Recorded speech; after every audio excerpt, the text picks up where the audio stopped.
राहुल गांधी जी इस तरीके से जो नाटकीय तरीके से प्रधानमंत्री जी का मजाक उड़ाने का काम किया, पूरे के पूरे कांग्रेस पार्टी ही माओवादी पार्टी बनने जा रहे हैं। संसद के मानसून सत्र में लगातार हंगामे और नारेबाजी को लेकर संसदीय कार्य मंत्री किरेन रिजिजू ने कांग्रेस पर निशाना साधा। उन्होंने लोकसभा में नेता प्रतिपक्ष राहुल गांधी और कांग्रेस सांसदों पर चर्चा से भागने, सदन में हंगामा करने और अपशब्दों का इस्तेमाल करने का आरोप लगाया। उन्होंने प्रधानमंत्री नरेंद्र मोदी के दिमागी नक्सल वाले बयान पर भी विपक्षी सांसदों को घेरने की कोशिश की। संसदीय कार्य मंत्री किरेन रिजिजू ने कहा, जब कोई व्यक्ति काम नहीं करने का पक्का मन बना लेता है तो उसे मनाने की कितनी भी कोशिश कर ले, कोई फर्क नहीं पड़ता। ये स्थिति कांग्रेस पार्टी की वजह से बनी। हम बच्चों की बात नहीं कर रहे कि उन्हें खींच कर ला सकें और ज़बरदस्ती बैठा सकें। हम ज़्यादा से ज़्यादा उनसे अनुरोध या विनती ही कर सकते हैं। हमने कांग्रेस पार्टी से बार बार संसद में आने और बहस करने के लिए कहा, लेकिन वो ऐसा करना ही नहीं चाहते थे। ऐसा लगता है कि अब कांग्रेस सांसद मानते हैं कि उनकी भूमिका सिर्फ हंगामा करना, चिल्लाना और अपशब्द कहना।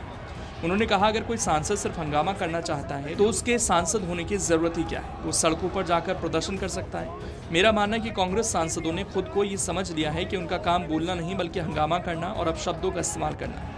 उन्होंने आगे कहा, कांग्रेस के कई सांसद मेरे पास आकर अपनी नाराजगी और दुख जाहिर कर चुके हैं कि कोई चर्चा नहीं हो रही। राहुल गांधी ने एक ब्रिगेड बना रखी है जिसका एकमात्र काम हंगामा करना है और गालियां देना है। जो सांसद वास्तव में अपनी बात रखना चाहते हैं उन्हें नारेबाजी करने वालों के सिर्फ समर्थक बनाकर छोड़ दिया गया है। ये सही नहीं है, ये लोकतंत्र के लिए अच्छा नहीं है। राहुल गांधी के उस दावे पर कि सरकार जंतर मंतर पर हुए प्रदर्शन को लेकर जवाबदेही तय करने के लिए तैयार नहीं है, रिजिजू जी ने कहा, आपने शुरू से ही संसदीय प्रक्रिया देखी है और ये भी देखा है कि राहुल गांधी सदन के अंदर किस तरह का व्यवहार करते हैं। क्या वो विपक्ष के नेता जैसे नजर आते हैं? राहुल गांधी से मुझे कोई निजी समस्या नहीं है, हम बातचीत करते हैं और मिलते भी हैं, लेकिन विपक्ष के नेता को इस तरह काम करना चाहिए कि उनके पद की गरिमा और सम्मान बना रहे। उन्हें उसी के अनुसार सदन में बोलना चाहिए। राहुल गांधी ने जिस खास तरह की शैली को अपनाया है, उनके सांसद भी उसी तरह व्यवहार करने लगे हैं। प्रधानमंत्री नरेंद्र मोदी की विदेश नीति पर राहुल गांधी की टिप्पणी पर रिजिजू जी ने कहा, राहुल गांधी ने नाटकीय अंदाज में प्रधानमंत्री का मजाक उड़ाने की कोशिश की, लेकिन आखिर में वो खुद ही मजाक का पात्र बन गए। सर, हमने एक इंसिडेंट देखा जो पार्लियामेंट से बाहर हुआ,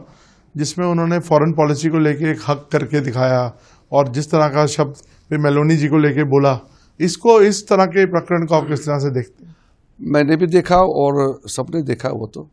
और राहुल गांधी जी इस तरीके से जो नाटकीय तरीके से प्रधानमंत्री जी का मजाक उड़ाने का काम किया, लेकिन अंततः क्या हुआ, खुद का एक मजाक बन के रह गया।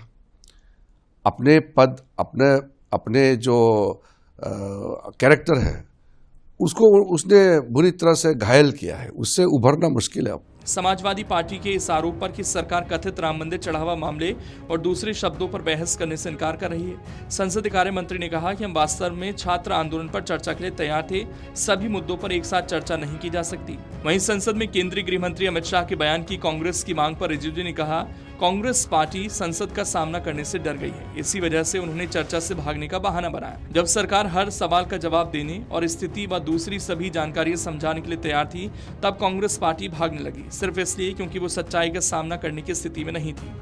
गृह मंत्री अमित शाह के खिलाफ विपक्ष के प्रदर्शन पर संसदीय कार्य मंत्री ने कहा, हम पहले दिन से कह रहे थे कि हम चर्चा चाहते हैं, लेकिन उन्होंने इसे मानने से साफ इनकार कर दिया।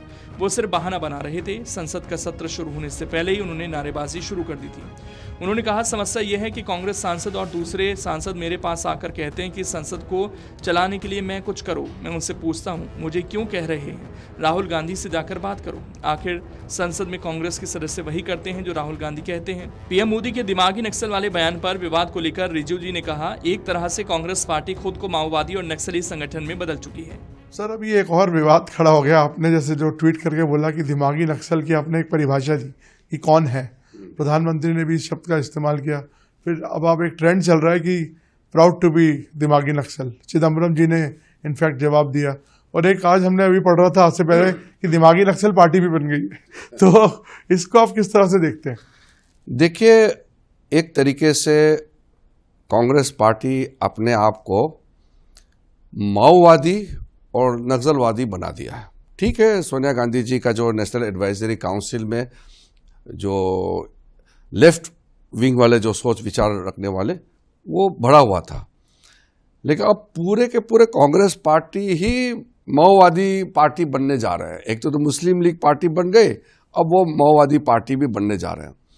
देखिए, आप इसको समझिए, प्रधानमंत्री जी ने जो कहा है और जो मनमोहन सिंह जी जो कहा था वही है कि इस देश का आंतरिक सुरक्षा के लिए सबसे खतरा माओवाद है, नक्सलवाद है।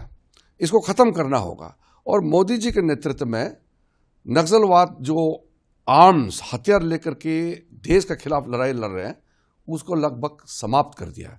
उसी को कहा कि हथियार बंद वाले लोगों को तो हमने समाप्त कर दिया, लेकिन सोच अभी भी बैठा हुआ है शहरों में और कई कई जगह में, तो उनको भी तो ठिकाना लगाना होगा। तो उसको कांग्रेस को लगा कि कांग्रेस को ही कह रहे हैं, इसका मतलब उसका सोच ऐसा होगा।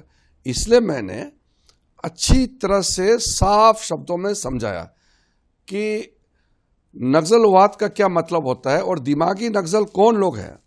मैंने समझाया कि जो देश को टुकड़ा करने के लिए बात करते हैं, सेपरेटिस्ट, धारा 370 को जो सपोर्ट करते हैं, या जो नॉर्थ ईस्ट को काट के अलग करने का बात करते हैं, या जो माओवाद का जो शिकार जो बने हैं, उनके परिवारजनों के प्रति कोई संवेदना नहीं है।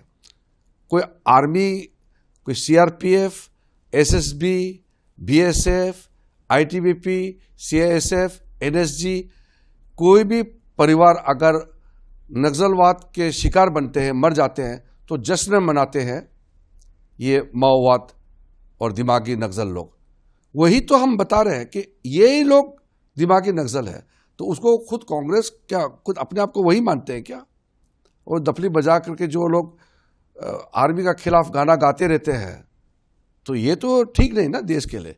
इसलिए जो प्रधानमंत्री ने जो कहा है वो सब देश के लोग समर्थन करना चाहिए कि नक्सलवाद चाहे हथियार लेकर के जंगल में हो, चाहे वो शहरों में छुपा हो, उसको पूरा देश के लोग मिला करके उसको ख़त्म करना चाहिए।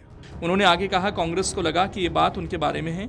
मैंने साफ तौर पर समझाया कि नक्सलवाद का मतलब क्या है और दिमागी नक्सल कौन है। ये वो लोग हैं जो देश को टुकड़ों में बांटने की बात करते हैं, अनुच्छेद 370 का समर्थन करते हैं या पूर्वोत्तर को अलग करने की मांग करते हैं। रिजिजू ने कहा, उन्हें उन परिवारों के प्रति कोई सहानुभूति नहीं होती जिनके लोग नक्सलवाद का शिकार होते हैं, चाहे वो सेना, CRPF, SSB, BSF, ITBP, CISF या एनएसजी के जवान हों। ये माओवादी और बौद्धिक नक्सली ऐसे लोगों के मारे जाने पर जश्न मनाते हैं।